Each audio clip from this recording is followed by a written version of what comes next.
Why did you refuse to refund the debit? I told you to collect the money. Stop that! You are a bad husband with a bad attitude.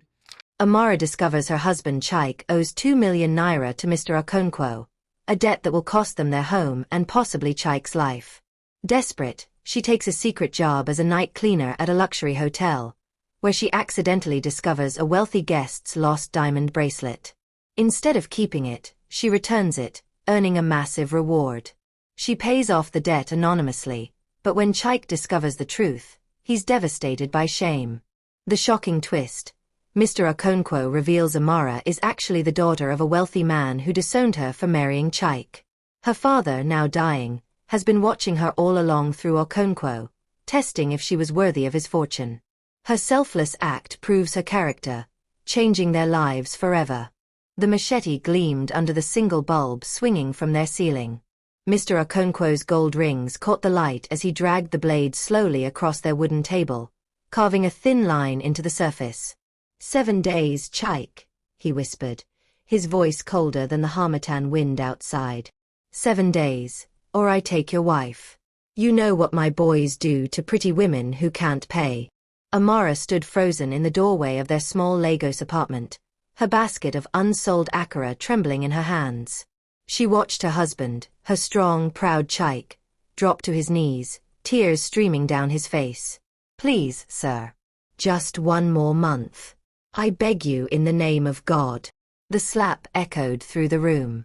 Amara's basket crashed to the floor. Your God doesn't live in Ajagunal, Okonkwo said, stepping over Chaik's crumpled form.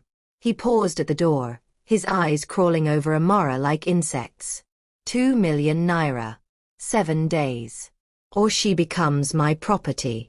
The door slammed. The bulb swayed. And Amara's world tilted on its axis. Watch the full video of this story so that you can understand the story, and don't forget to share it to 10,000 people. If you're hooked by this shocking revelation, like this video and subscribe for where Elena discovers the devastating truth about Michael's double life. Drop a comment telling us, would you confront this woman, or walk away? We read every comment. 3 hours earlier. The Lagos sun had been merciless that afternoon as Amara arranged her food display at the Oshodi market. Bean cakes, fried plantain, and a special pepper sauce that customers came from 3 streets away to taste. The smoke from her coal stove mixed with exhaust fumes from Danfo buses, creating the familiar smell of survival. Mama Akara. Give me 10 pieces, a customer called. Amara smiled, wrapping the hot bean cakes in old newspaper. 50 naira, sir. God bless you. She counted the money carefully. 200 naira profit today. At this rate, she could buy Chaik new shock absorbers for his taxi in 6 months. Maybe then he'd stop coming home with that defeated look in his eyes. Her phone buzzed. Chaik's name flashed on the cracked screen. My love, how is market? His voice sounded strained. Small, we thank God. Are you eating well? I left jollof rice in the pot. Amara. He cut her off. Come home now. We need to talk. The line went dead. Fear wrapped around her chest like a python.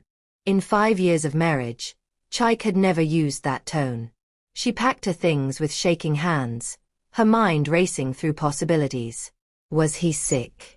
Had something happened to his mother in Enugu? The Molu bus ride home felt eternal.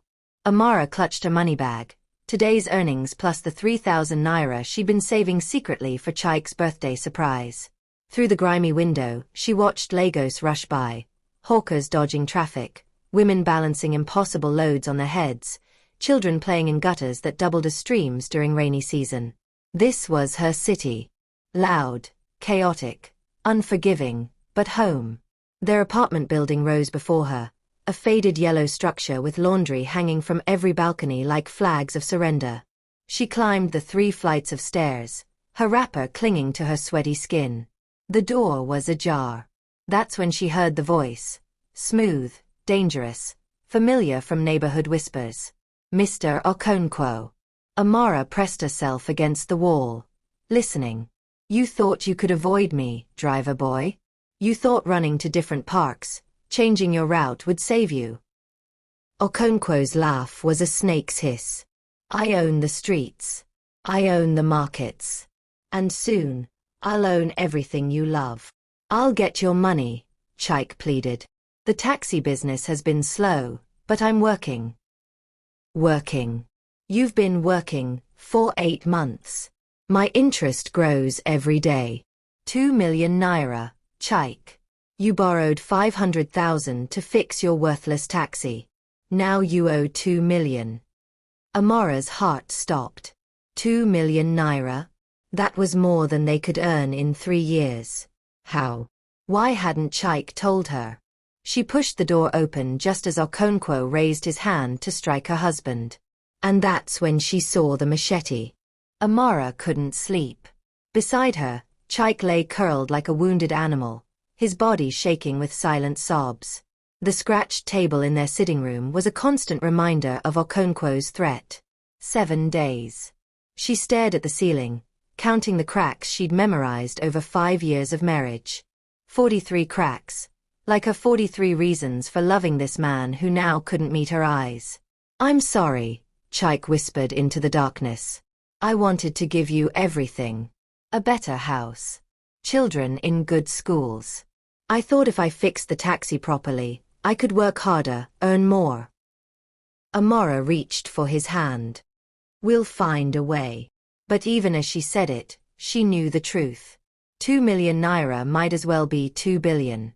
Her Accra business brought in maybe 5,000 naira on a good week. Chike's taxi, even working 20 hours a day, couldn't generate that kind of money in 7 days. As dawn broke over Lagos, painting their small window orange and gold, Amora made her decision. She would save her husband, even if she had to sell her own soul to do it. At the market that morning, Amora's hands moved automatically. Frying, serving, collecting money, while her mind raced through impossible plans. She could beg relatives, but Chike's family in Enugu barely had enough to feed themselves. Her own mother sold vegetables in Onitsha, living hand to mouth. Amora, you're burning the Accra. Ngozi's voice snapped her back to reality. Her friend and fellow trader stood there, concern etched on her face. What's troubling you? You've been staring at nothing for 10 minutes. Amora's resolve crumbled. The words tumbled out. Okonkwo, the debt, the 7 days. Ngozi listened, her expression darkening. That devil, Ngozi spat. He destroyed my cousin's family last year. Took their shop, their home, everything. I don't know what to do, Amora whispered, tears finally falling. Where can I find 2 million naira? Ngozi glanced around, then pulled Amora behind the market stalls where old tires and trash bags created a private corner. There's a way, Ngozi said carefully. But it's not conventional. Amora's heart hammered. What way? My sister works at Eco Grand Hotel. They need night cleaners. The pay is good, very good. 75,000 naira per month. And they pay weekly.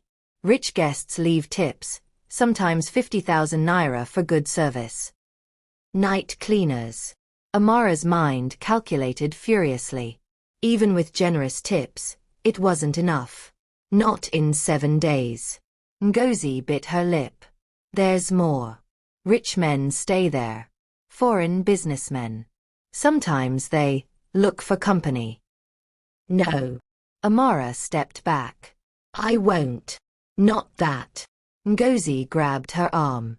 Listen to me. I'm talking about legitimate work. But these people are careless with their wealth. They leave money lying around, expensive things. Sometimes cleaners find opportunities. You mean stealing? I mean surviving, Ngozi's eyes blazed. You think Okonkwo earned his wealth honestly? You think those rich guests at Eco Grand got their money through hard work alone? The world isn't fair, Amora. Sometimes we have to take what we need. Amora pulled away, her mother's voice echoing in her head. Poverty is not a reason to lose your dignity. I can't, she said firmly. There must be another way. But as the day wore on and evening approached, Amora's conviction wavered. She counted her day's earnings. 300 naira. 300 naira against 2 million. The mathematics of desperation. That night, she told Chaik she was visiting her sick aunt in Suralere. The lie tasted bitter on her tongue, but she couldn't bear to see his shame deepen.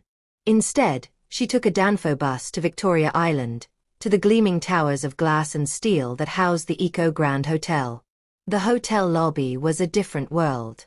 Marble floors so clean she could see her reflection. Crystal chandeliers that cost more than her entire neighborhood. Air conditioning that made her shiver in her thin blouse. "Can I help you?" A security guard eyed her suspiciously. "I'm here to see about the cleaning position." He pointed toward a service entrance. "Back door. Ask for Mrs. Adebayo." The manager's office was small but neat. Mrs. Adebayo, a stern woman with a razor-sharp bun, looked Amara up and down. "You ever worked in a hotel?" "No, Ma. But I'm a hard worker.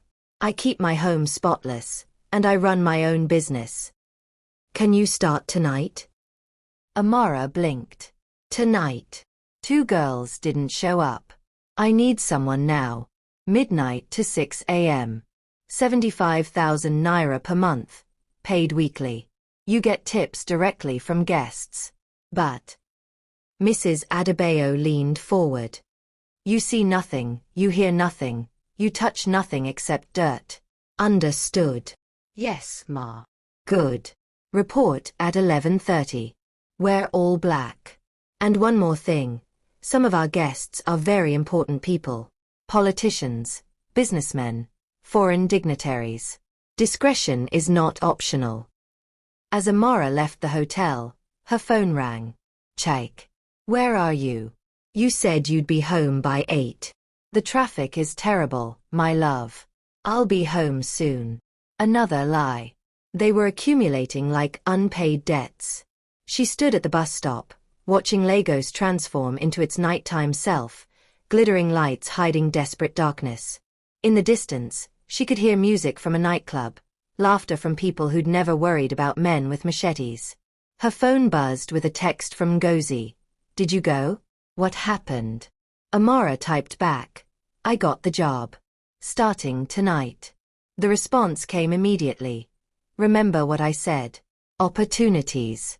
Keep your eyes open." As Amara rode the bus back to Ajagunal to change clothes, she made a promise to herself. She would work honestly. She would earn every naira through legitimate means. She would save her husband without losing her soul. But God help her, she only had 6 days left. The hotel at midnight was a different universe. While Lagos slept fitfully outside, the Eco Grand hummed with quiet luxury. Amara's hands trembled as she pushed her cleaning cart down the carpeted hallway of the 8th floor. Room 804. Empty. She let herself in with the master key Mrs. Adebayo had provided. The room was bigger than her entire apartment. A king-sized bed with sheets that probably cost more than her monthly rent. A bathroom with marble countertops and gold fixtures. The scent of expensive cologne lingered in the air. Amara cleaned methodically, trying not to think about the people who could afford to sleep in such luxury, while her husband might be killed over a debt smaller than what they probably spent on a single vacation. She was changing the bed sheets when she saw it, a wad of cash on the nightstand. American dollars. Her heart pounded as she picked it up. At least $500, maybe more. That was, she calculated quickly, about 800,000 naira. Ngozi's voice echoed in her mind. Opportunities. Her fingers closed around the money. The guest was probably passed out drunk somewhere. They might not even remember how much they had. Rich people were careless. This could be a quarter of what she needed. No. Amara set the money down carefully, finishing her work with shaking hands. She left the room, closing the door firmly on temptation. 3 more rooms. Each one a testament to wealth beyond imagination. In room 809, she found a gold watch on the bathroom counter. In 812, designer shoes scattered across the floor, each pair worth more than Chaik earned in a month. But she took nothing. By 3 a.m., Her back ached and her hands were raw from chemicals. She was emptying a trash bin in the 10th floor hallway when she heard voices. Angry, urgent voices coming from the stairwell. "You can't keep demanding more. I've already paid you twice what we agreed." "That was before I knew who you really are, Senator. Now the price has gone up." Amara froze. She recognized that second voice. It had the same oily quality as Mr. Okonkwo's. "This is extortion. This is business. 5 million naira by Friday, or those photos go to every newspaper in Lagos." Footsteps approached. Amara quickly pushed her cart into an alcove, making herself invisible the way poor people learn to do around the powerful. 2 men emerged, one in an expensive agbada, sweating despite the air conditioning. The other was younger, hard-faced, carrying a briefcase. They passed without seeing her. Just another cleaner. Another invisible servant. Amara's hands shook as she resumed her work. This was the world Ngozi had hinted at, a world of secrets and corruption, where money flowed like water and morality was negotiable. At 5 a.m., she was assigned to the presidential suite on the 15th floor. The guest had checked out early, Mrs. Adebayo explained, and they needed it ready for a new arrival by noon. The suite was spectacular. 3 rooms, a private balcony overlooking Victoria Island, furniture that belonged in a museum. Amara moved through it like a ghost, polishing, scrubbing, erasing all evidence of the previous occupant. She was vacuuming under the massive sofa when she saw something glinting in the gap between the cushions. A bracelet. Amara pulled it out, and her breath caught. Diamonds. Real diamonds, set in platinum, catching the morning light like captured stars. There was an inscription on the clasp. "To Margaret, forever yours, James." Her hands trembled so violently she almost dropped it. This wasn't cash left carelessly on a nightstand. This was an heirloom. Someone's treasure. Someone's forever. She thought of Chaik, of the machete, of Okonkwo's cold promise. This bracelet could be worth millions. She could walk out right now, find a buyer, save her husband, save their life. But she'd also be the woman who stole someone's forever. Amara sat on the floor, holding the bracelet, and cried. She cried for the unfairness of a world where some people had so much they could lose diamond bracelets and not even notice, while others died over debts that wouldn't buy a week in this suite. She cried for her husband's shame and her own desperation. Then she dried her eyes and walked to Mrs. Adebayo's office. "I found this in the presidential suite," she said, placing the bracelet on the desk. "The guest who just checked out must have dropped it." Mrs. Adebayo's eyes widened. "My God! Do you know whose suite that was?" "Mrs. Margaret Coker Williams. Her husband is the chairman of Coker Industries." She picked up the phone immediately, then paused, looking at Amara with new respect. Many girls would have pocketed this and disappeared. "Why didn't you?" Amara thought of her mother, selling vegetables in Onitsha Market, who'd once found a customer's wallet with a month's earnings and spent 3 days tracking the owner down to return it. "Because it's not mine," she said simply. Amara finished her shift at 6 a.m., collected her first week's pay, 18,000 naira, and took the bus home as the sun rose over Lagos. 18,000 against 2 million. 5 days left. She was dozing against the window when her phone rang. An unknown number. "Is this Amara?" "Yes. This is Margaret Coker Williams. The hotel manager gave me your number. You found my bracelet." "Yes, Ma. That bracelet was my grandmother's. It's been in my family for 3 generations. It's irreplaceable." The woman's voice cracked with emotion. "I'm at the hotel now. Please, can you come back? I want to thank you properly." "Ma, it's not necessary. I insist. Please. 1 hour. I'll wait for you at the hotel restaurant." Amara had never been inside the Eco Grand Hotel restaurant. It was the kind of place where a single meal cost more than her weekly food budget for 2 people. Mrs. Margaret Coker Williams sat at a corner table, elegant in a cream Ankara dress with gold accessories. She was perhaps 50, with kind eyes and the bearing of someone born to wealth but not corrupted by it. "Please sit," she said warmly as Amara approached nervously. A waiter appeared instantly. "Would you like anything? Breakfast? Coffee?" Amara shook her head, acutely aware of her faded blouse and worn wrapper. "Bring us a full breakfast spread," Mrs. Coker Williams told the waiter, then turned to Amara. "You've been working all night. You must be hungry." "Ma, really, I just came to accept my gratitude." The older woman reached across the table, placing the diamond bracelet between them. "Do you know what this means to me?" "Your grandmother's bracelet. More than that. My grandmother wore this when she married my grandfather in 1952. My mother wore it at her wedding. I wore it at mine. And God willing, my daughter will wear it at hers." Tears glistened in Margaret's eyes. "I took it off to wash my hands at the hotel and forgot it. I was halfway to Abuja when I realized. I thought I'd lost my family's history." Amara felt the weight of that history. "I'm glad it's back with you." The breakfast arrived, a feast of continental and Nigerian dishes. Fresh bread, eggs, plantains, fresh fruit, tea. Amara's stomach growled traitorously. "Eat," Margaret insisted. "Tell me about yourself." Between bites of the best meal she'd had in months, Amara found herself talking. About the market, her Accra business, Chike and his taxi. She didn't mention the debt. Shame kept that secret locked tight, but something in her voice must have revealed her desperation. Margaret listened intently, asking questions that showed genuine interest, not polite obligation. "You work 2 jobs now?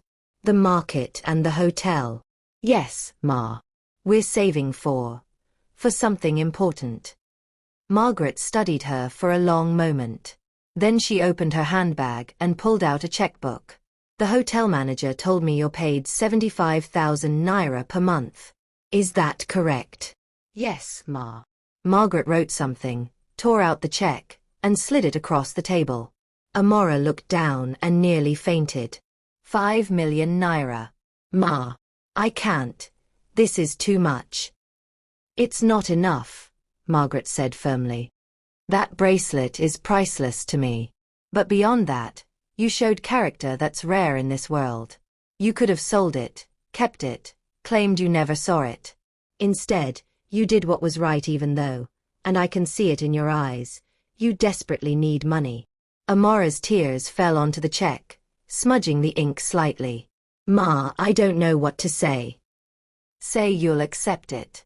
Say you'll use it for whatever important thing you're saving for.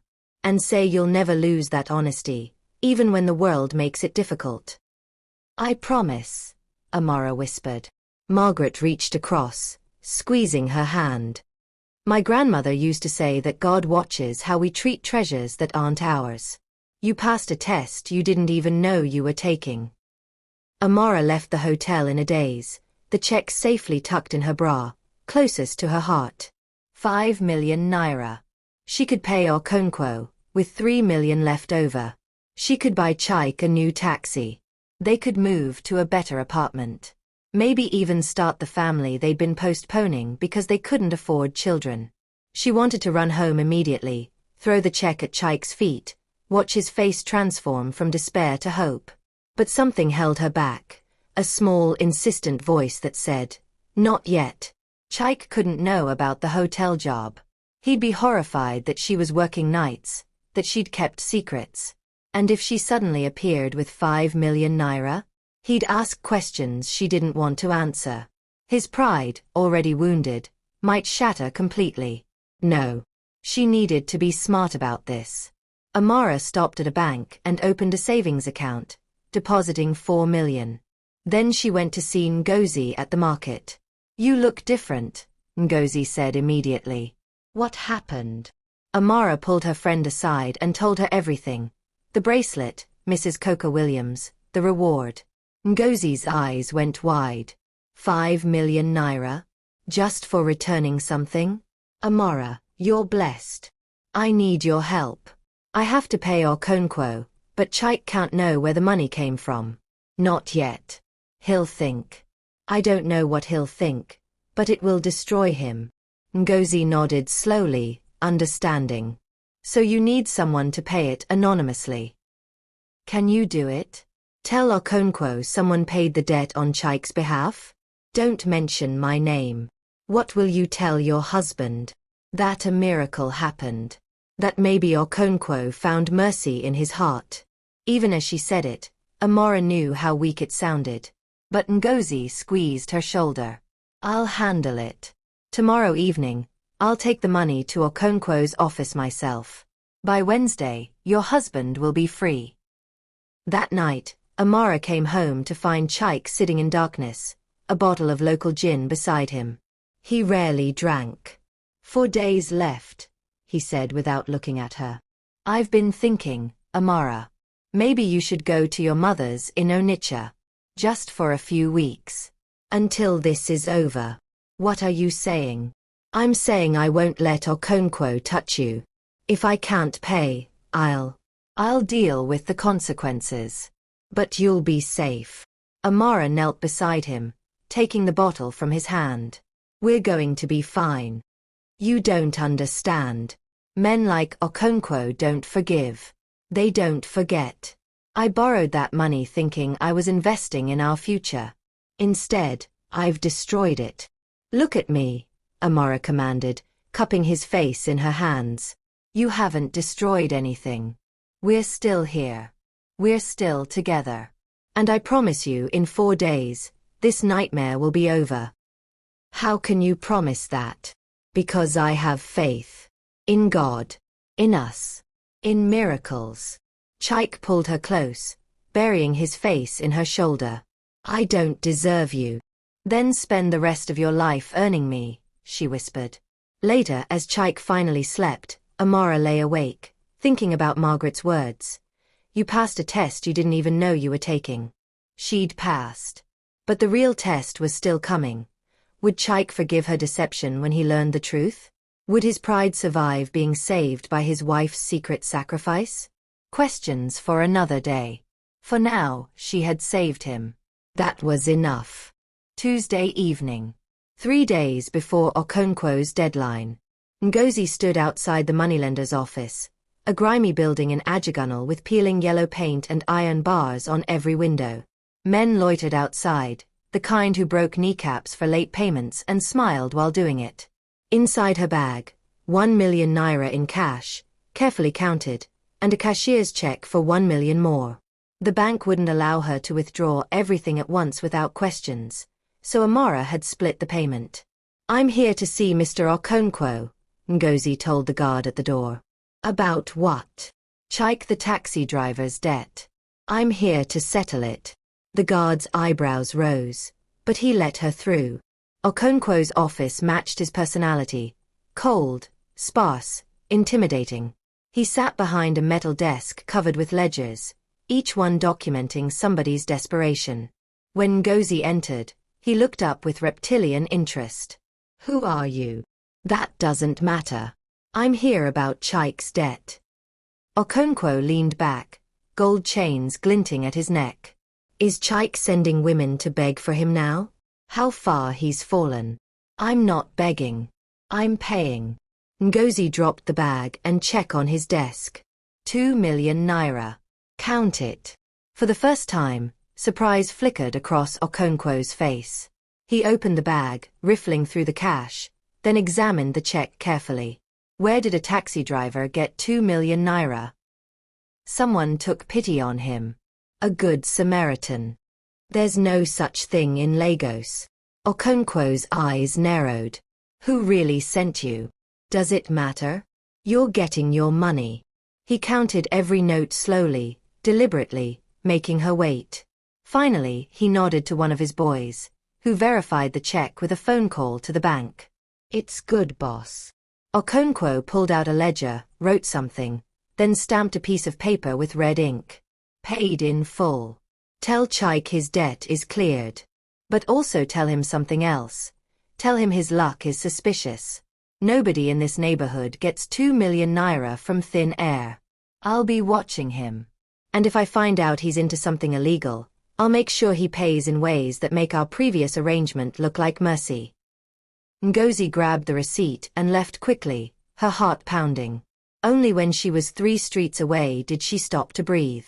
The next morning, Chike woke to banging on their door. His heart seized. Was Okonkwo early? Was this the end? He opened it to find one of Okonkwo's boys, the same one who'd been there when the machete appeared. Boss wants to see you. Now. Amara grabbed Chike's arm. Don't go. We'll run. It's okay, the boy said, surprising them both. Boss just wants to talk. You're safe. For now. The walk to Okonkwo's office felt like a funeral march. Chike's mind raced through every terrible possibility. Maybe Okonkwo had decided to kill him anyway, debt or not, just to send a message. But when he entered the office, Okonkwo was smiling. It was somehow more terrifying than his anger. Sit down, Chike. Chike sat, hands trembling. Okonkwo slid a paper across the desk. Paid in full. Your debt is cleared. Chike stared at the paper, unable to comprehend the words. What? How? Someone paid it yesterday. 2 million naira, all at once. Cash and check. Okonkwo leaned forward. Who do you know with that kind of money? Nobody. I swear I don't. A woman brought it. Mid-30s. Market woman by the look of her. Not your wife, I checked. So who was she? Chike's mind spun. A woman. With 2 million naira? It made no sense. Unless. Was it my sister? Did my family in Enugu? Don't insult my intelligence. Your sister sells vegetables. This woman had serious money and the nerve to walk into my office like she owned it. Okonkwo's smile vanished. I don't like mysteries, Chike. And you're a mystery now. So here's what's going to happen. You're going to go home and figure out who saved your worthless life. And then you're going to come back and tell me everything. Because in my experience, nobody pays off someone else's debt without expecting something in return. And whatever you've gotten yourself into, I want to know about it. Sir, I honestly don't. 3 days. Figure it out. Because if you're running some scam in my territory, if you've somehow come into money you shouldn't have, I'll make you wish I'd just killed you last week. Understood. Chike nodded numbly, took the receipt, and stumbled out into the Lagos morning. He walked for hours, too shocked to go home, trying to make sense of the impossible. Who would pay his debt? And why? His family had nothing. Amara's family had nothing. His friends were all as poor as he was. The only people with that kind of money were. He couldn't even imagine who. Unless Amara had. No. Impossible. She made maybe 5,000 naira a week selling akara. And she'd been home every night, except that night she said she was visiting her sick aunt in Surulere. And she'd been tired lately, more tired than usual. And yesterday morning when he'd woken up early, she'd been standing at the window with a strange expression. Not fear, but something else. Something like relief. Chike's stomach churned. When he finally came home, Amara was preparing dinner, humming softly. She looked lighter somehow, as if a weight had been lifted. You're home early, she said, smiling. Then she saw his face. What's wrong? He dropped the receipt on the table between them. Paid in full, he said quietly. My debt to Okonkwo is cleared. Amara's spoon clattered to the floor. What? How? That's what I want to know. Someone paid 2 million naira yesterday. A woman. Okonkwo says she looked like a market woman. He watched her carefully. Do you know anything about this? How would I know? Don't lie to me, Amara. His voice cracked. Please. I'm begging you. If you did something, if you sold something or borrowed from someone, or... He couldn't finish the thought. Amara's eyes filled with tears. Chike. Did you pay my debt? The question hung between them like smoke. Finally, Amara nodded. Yes. Chaik's legs gave out. He sat down hard, his world tilting. How? Where did you get 2 million naira? I can't tell you that yet. Can't or won't. Chaik, please trust me. The money came from a good place. An honest place. I didn't steal it. I didn't borrow it. I didn't do anything shameful. You have to believe me. Then why won't you tell me how? Because you'll be angry. Because your pride will be hurt. Because. Her voice dropped to a whisper. Because I need you to just be grateful we're alive right now, and we can deal with the rest later. Chaik stood up, his face hard. My pride. My pride is already destroyed, Amara. My wife had to save me. My wife somehow found money I couldn't find. My wife has secrets. He grabbed his jacket. I need air. Where are you going? Out. Away. I don't know. The door slammed behind him. Amara sank to the floor, sobbing. She'd saved his life, saved their life, but at what cost? The truth was supposed to set them free, but all it had done was build a wall between them. Outside, the Lagos evening pressed down, heavy with humidity and unsaid things. Chaik drove his taxi aimlessly through Lagos, the city lights blurring through his tears. Passengers flagged him down, but he didn't stop. He just drove, trying to outrun the shame that clung to him like smoke. His wife had saved him. It should have felt like salvation. Instead, it felt like emasculation. He parked near Bar Beach, watching the Atlantic waves crash against the shore. Men weren't supposed to be saved by their wives. Men were supposed to be providers, protectors. He'd failed at both. His phone rang. Ngozi. Chaik, don't be angry with Amara. So she knew. Of course she knew. She was Amara's closest friend. Was it you? Did you bring the money to Okonkwo? A pause. Yes. But the money wasn't mine. Then whose? Amara won't tell me anything. Because she loves you, you stubborn fool. She knew you'd react exactly like this. She saved your life, and instead of gratitude, you're sulking like a child. Chaik's anger flared. You don't understand. I understand perfectly. Your ego is bruised. But let me tell you something about your wife. While you were drowning in debt and shame, she was out there fighting. She worked 2 jobs, cleaned toilets, sacrificed sleep, all to save you. And when luck finally smiled on her, when she got the chance to help you, she took it without hesitation. So yes, your pride is hurt. Wonderful. Congratulations. Meanwhile, you're still alive, still have a wife who loves you beyond reason, still have a chance at a future. Maybe instead of running away, you should be running toward her. The line went dead. Chaik sat in the silence, Ngozi's words echoing. She was right. He knew she was right. But knowing it and accepting it were different things. 3 streets away, in a shabby office above a betting shop, Mr. Okonkwo was having his own revelation. His assistant entered, holding a folder. Boss, I found something. About the taxi driver? About his wife. Okonkwo leaned forward, interested. Go on. Amara. She sells akara at Oshodi Market, has for years.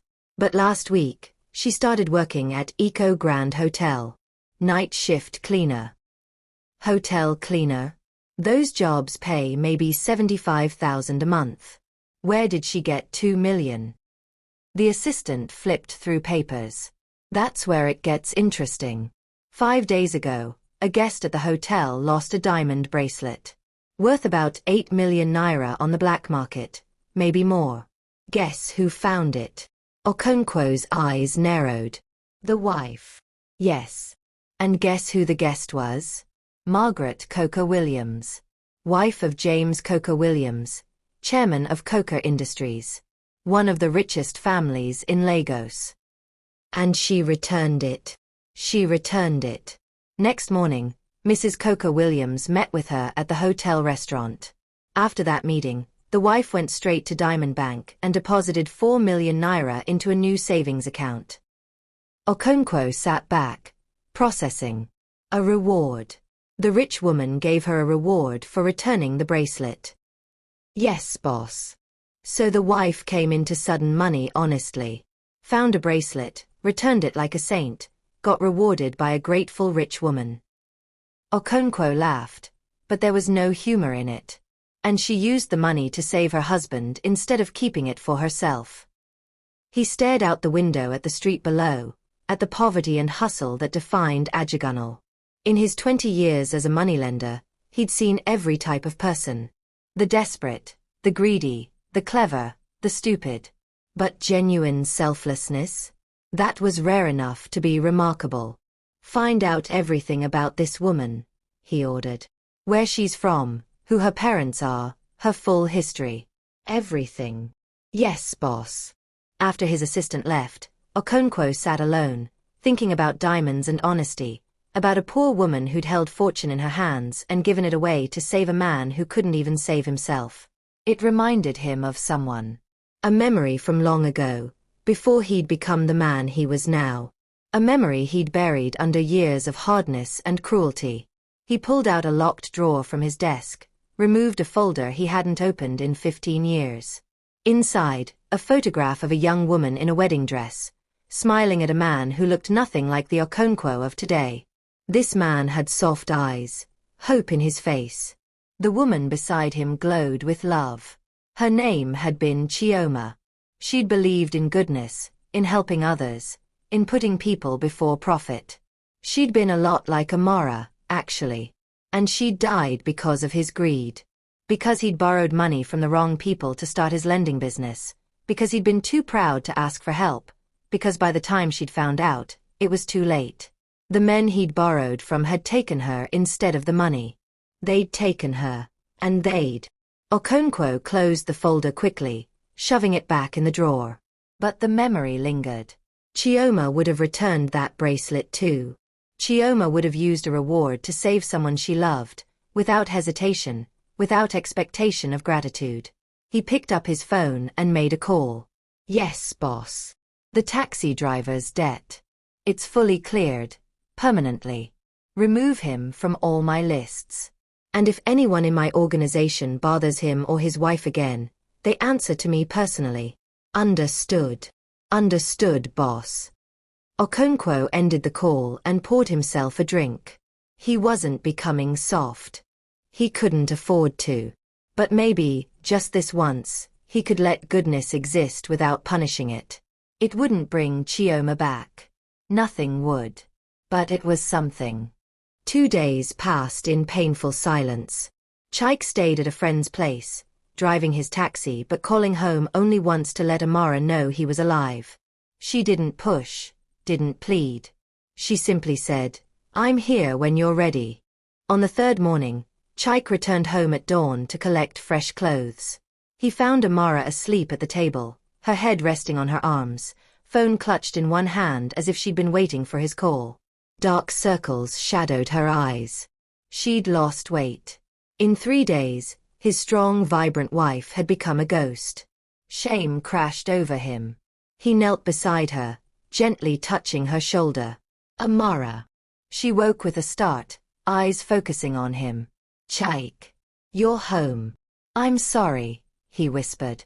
I've been a fool. She cupped his face, tears streaming. No, I'm sorry. I should have told you everything from the beginning. I just wanted to protect you, to save you without adding to your burden. Tell me now. Everything. Please. So she did. The whole story poured out, finding out about the debt, the desperation, Ngozi's suggestion, the hotel job, the bracelet, Mrs. Coca Williams, the reward. All of it. Chaik listened without interrupting, his emotions churning from shame to gratitude to amazement. You worked nights cleaning hotel rooms? Yes.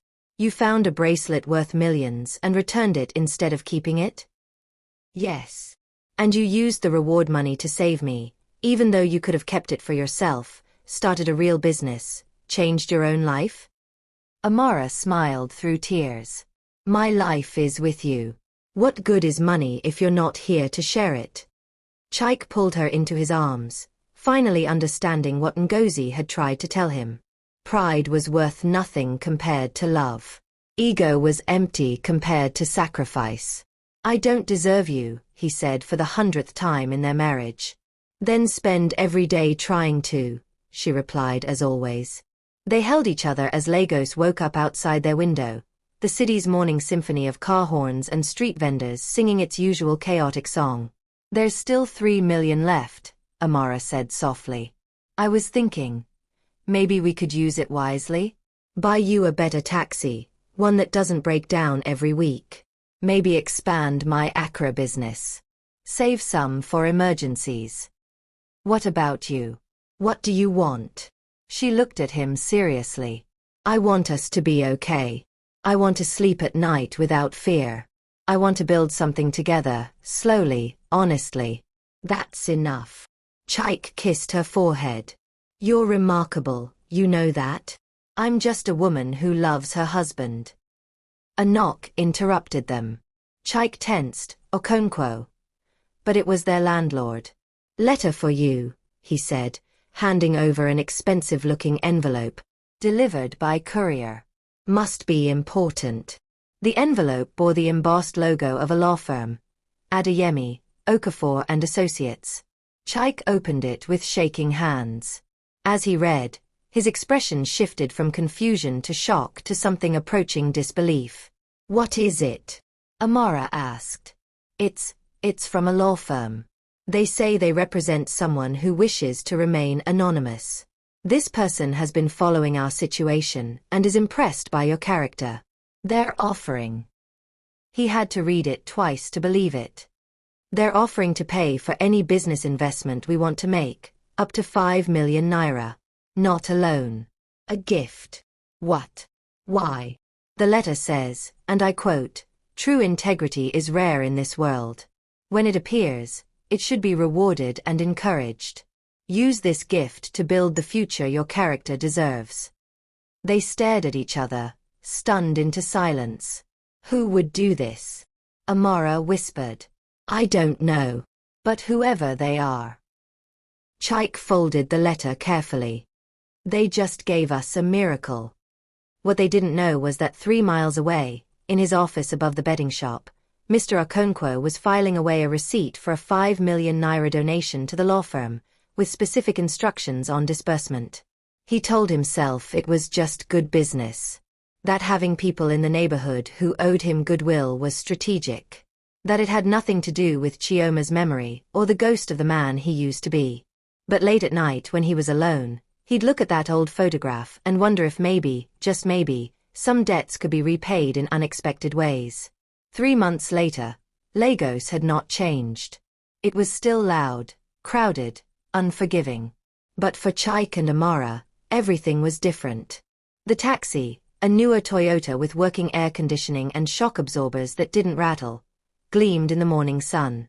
Chaik had named it Amara's Blessing, and painted it on the back window, much to his wife's embarrassment. People will ask questions, she'd protested. Let them, he'd replied. I want everyone to know my wife is the strongest person in Lagos. Amara's business had expanded too. With the anonymous gift, she'd rented a proper stall at the market with a generator and a large freezer. She'd hired 2 girls to help, teaching them her recipes, paying them fairly.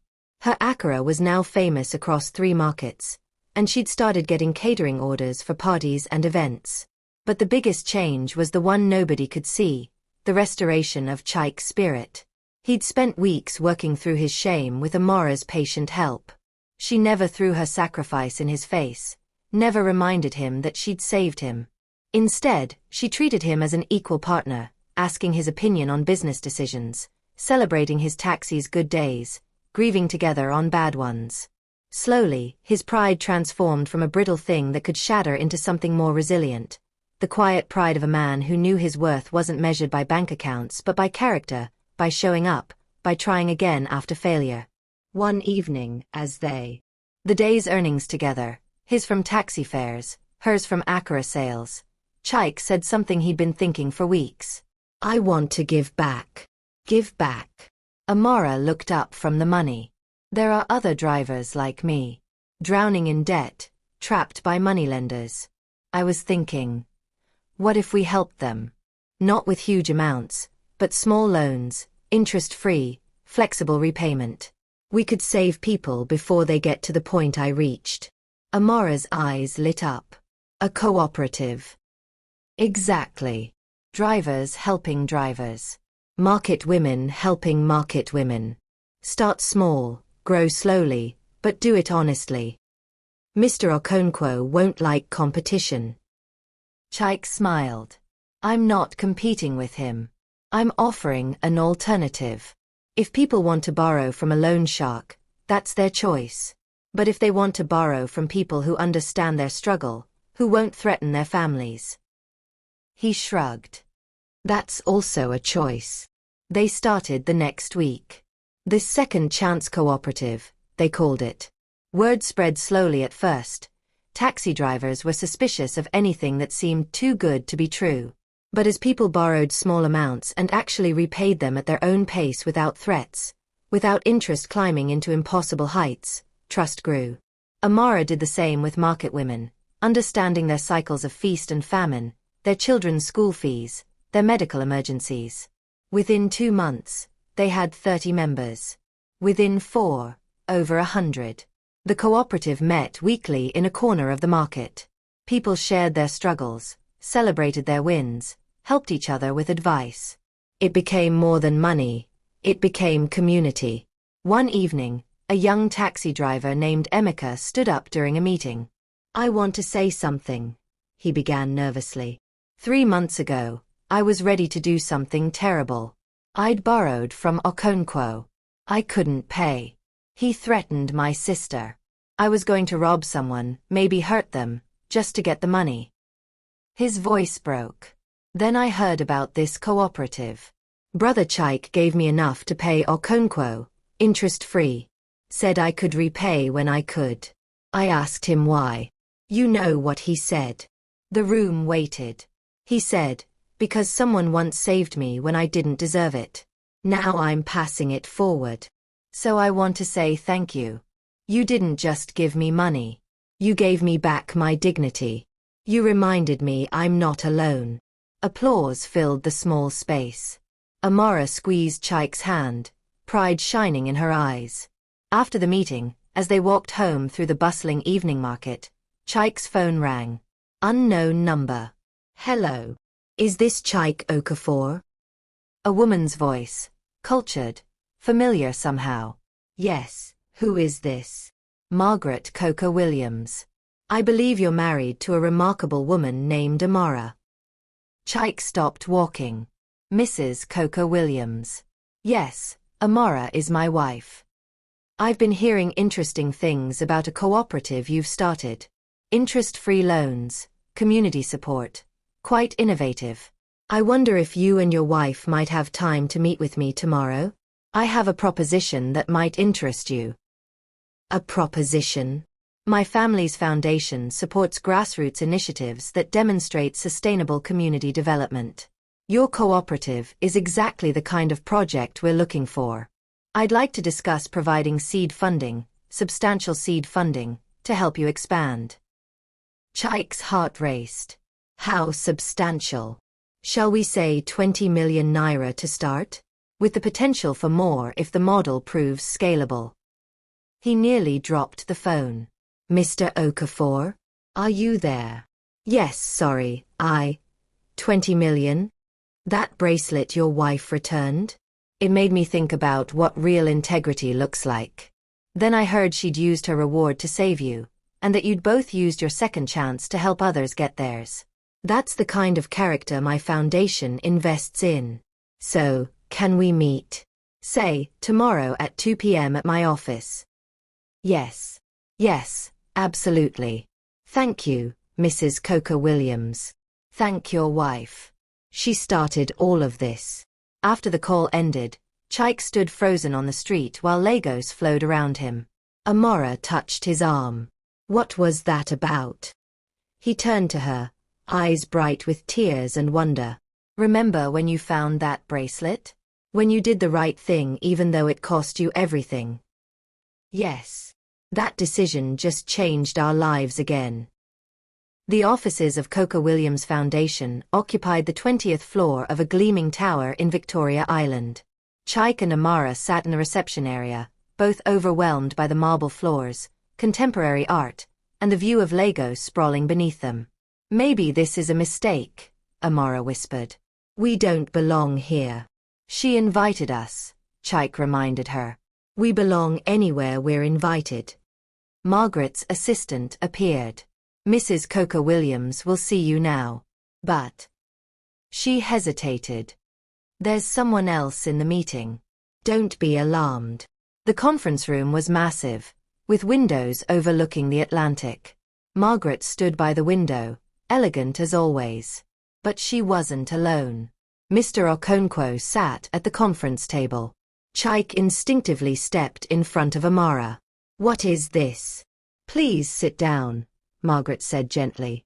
I know this is unexpected, but there's something you both need to know. Something that changes everything.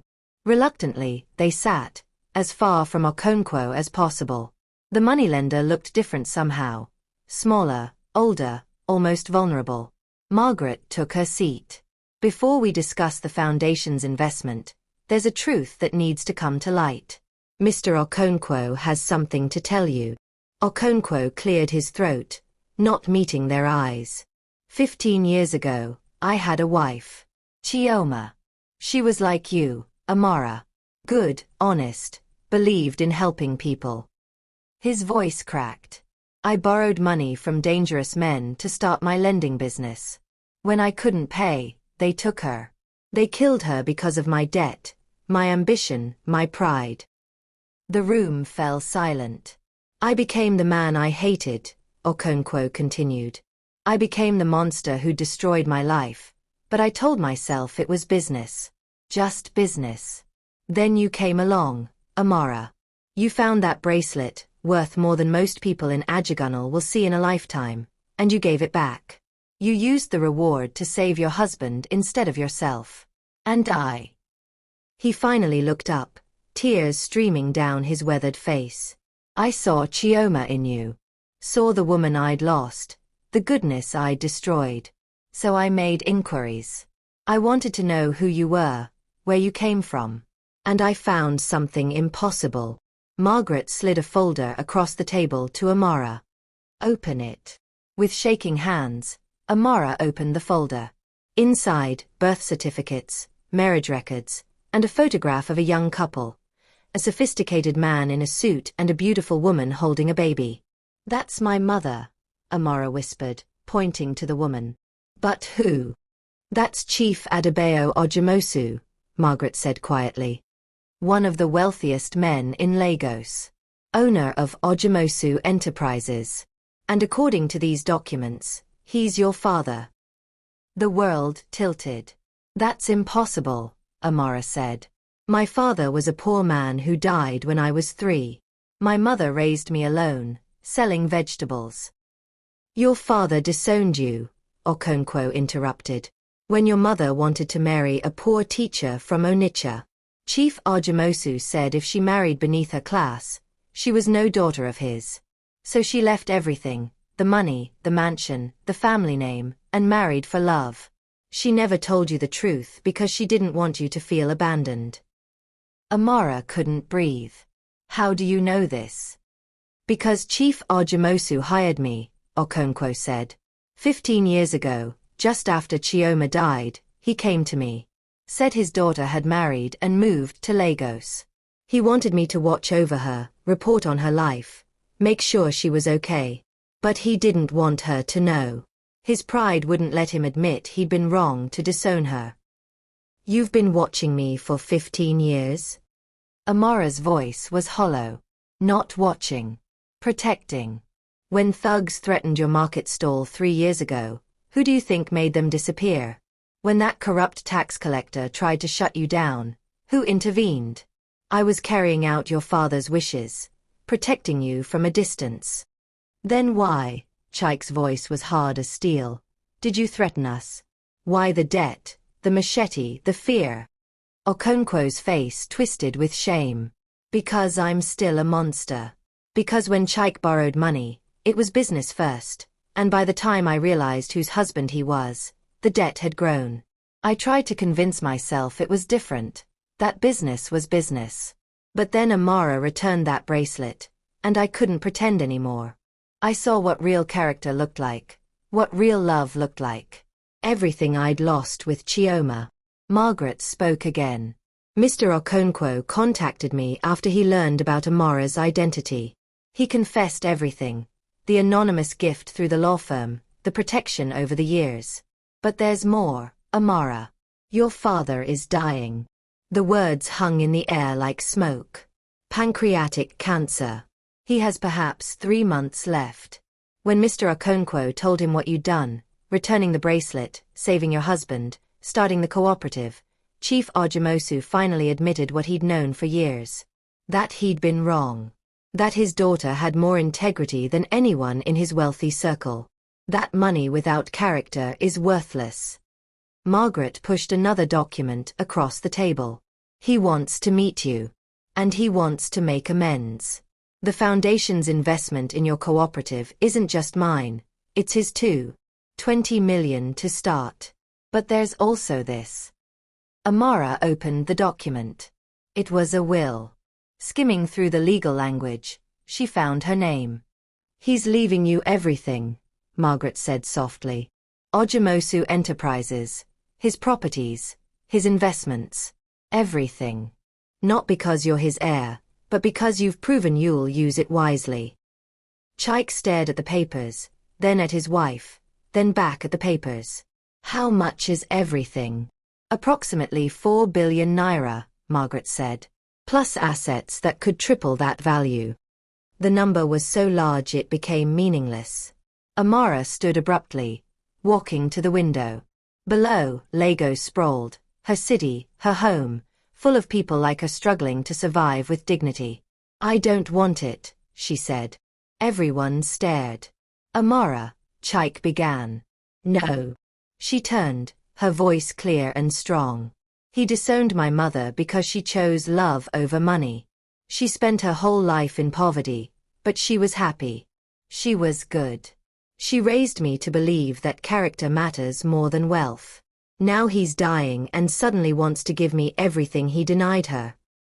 Tears streamed down her face. If he wants to make amends, tell him to donate half to charity. Build schools in Ajagunal. Fund free medical clinics. Create jobs for people drowning in debt to men like Mr. Okonkwo. The other half. Put it in a trust for the cooperative, so we can expand across Lagos, across Nigeria, across Africa. Help people get second chances before they're desperate enough to do terrible things. She looked at Okonkwo. You said you saw your wife in me. Honor her memory by helping people avoid the trap that killed her. Use your connections, your knowledge of how the lending system works. Help us build something better. Then she looked at Margaret. And you, Mrs. Coker Williams. You rewarded me for returning your bracelet. Now I'm asking you to help me return something bigger, hope to people who've lost it. The room was silent except for Lagos's distant hum through the windows. Finally, Margaret smiled. Your father will be disappointed you're rejecting your inheritance. I'm not rejecting it. I'm redirecting it. There's a difference. Okonkwo wiped his eyes. Chioma would have said the same thing. Chike stood beside his wife, taking her hand. So what happens now? Margaret glanced at Okonkwo, then back at them. Now we change the world. Or at least we try. 6 months later. The morning sun painted the new Second Chance Cooperative headquarters in shades of gold. What had started as weekly meetings in a market corner now occupied a 3-story building in Ajagunal, modest by Victoria Island standards, but a palace by neighborhood measures. Amara stood on the 3rd-floor balcony, watching Lagos wake up. Below, a line of people already waited for the doors to open. Taxi drivers, market women, mechanics, hairdressers, all seeking a chance to rebuild their lives without surrendering their dignity.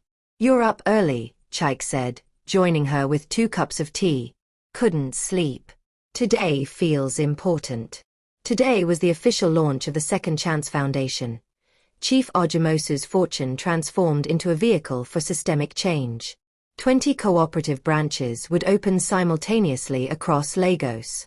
Within a year, they planned 50 more across Nigeria. But first, there was something more personal to attend to.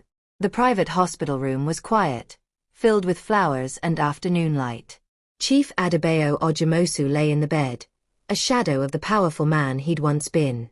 Cancer had stripped away everything but the essential: bones, breath, and finally, truth. Amara had visited 3 times since that meeting 6 months ago. The first visit had been silent, her sitting, him sleeping, neither knowing what to say. The second, they'd talked about her mother, about memories, about regret. The third, he'd wept and she'd held his hand, forgiveness flowing between them like medicine. Today, he was awake and surprisingly alert. "You came," he said, voice barely above a whisper. "I always come." Amara sat beside him, Chaik standing supportively behind her. "The launch is today?" "Yes, Papa." The word had come slowly, carefully, but now it felt natural. He was her father, flawed and failing, but trying to make amends before the end. "I wish I could be there. You are there. In every loan we make, every family we help. You're there." Chief Ojumosu reached for her hand with fingers that trembled. "I was a fool. I let pride destroy the best thing in my life. Your mother. Then pride kept me from knowing you, my only child. I justified it as protecting family legacy, maintaining standards. But I was just afraid. Afraid of what? Of being wrong. Of admitting that a poor teacher made your mother happier than all my money ever could. Of facing the truth that character matters more than bank accounts." He coughed, and Chaik quickly offered water. "You proved it, Amara. You had millions in your hand and gave it back. Then you used the reward to save someone else. That's the legacy I should have built, not companies and properties, but people who do the right thing when no one's watching." Margaret entered quietly, followed by Mr. Okonkwo. They'd become unlikely partners in the Foundation's work, the socialite and the reformed loan shark, united by their belief in Amara's vision. "The branches are ready," Margaret reported. "Staff trained, systems in place. We're projecting we can help over 10,000 families in the first year." Okonkwo added, "I've also been working with former moneylenders. 12 have agreed to join our rehabilitation program, teaching financial literacy instead of trapping people in debt. It's not many, but it's a start." Chief Ojumosu smiled weakly. "You see what you've done, my daughter? You've turned wolves into shepherds. That's a miracle by any measure." "Not a miracle," Amara corrected gently. "Just people choosing to be better. You chose it. Mr. Okonkwo chose it. Every person who joins the cooperative chooses it. We're not special. We're just trying." A nurse entered, apologetic. "I'm sorry, but Chief needs rest now. His strength." They all understood. Time was running out. Amara leaned close to her father. "I forgive you, Papa. Mama would too. Rest now.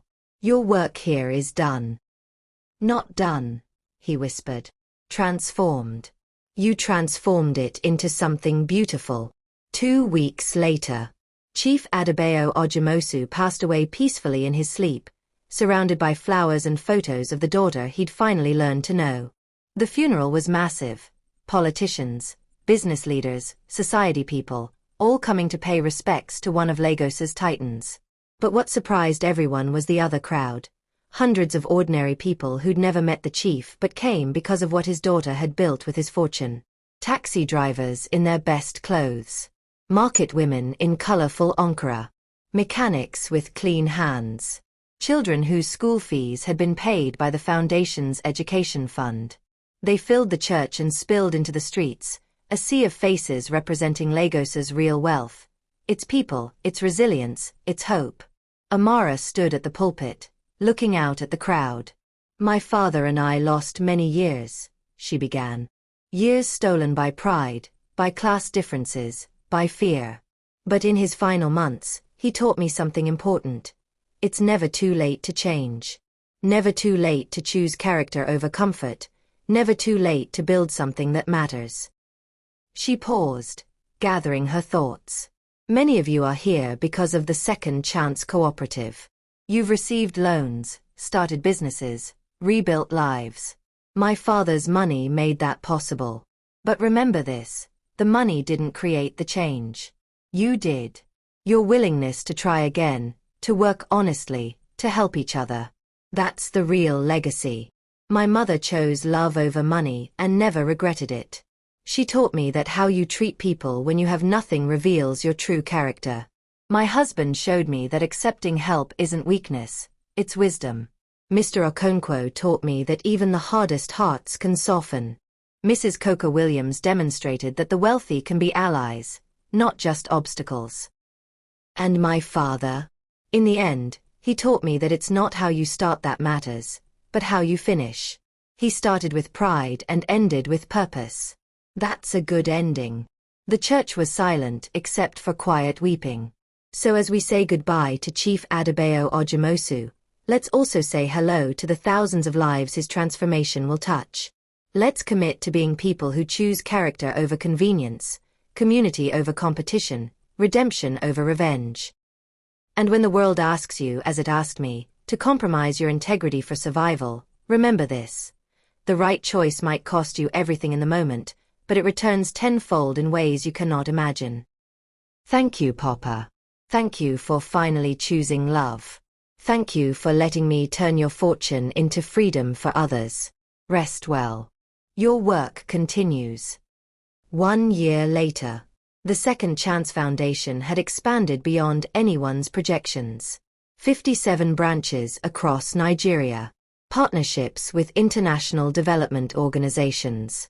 A model being studied by economists and social reformers worldwide. But for Amara and Chaik, the real success was measured differently. Like Emeka, the taxi driver who'd been ready to rob someone, who now ran his own transport company and employed 12 other drivers. Like Blessing, the market woman who'd borrowed 5,000 naira and now owned 3 stalls and was putting her daughter through university.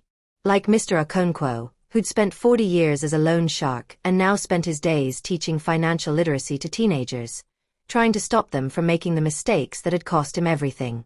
Like the hundreds of families who'd been freed from debt, given second chances, reminded that their worth wasn't measured in naira but in dignity.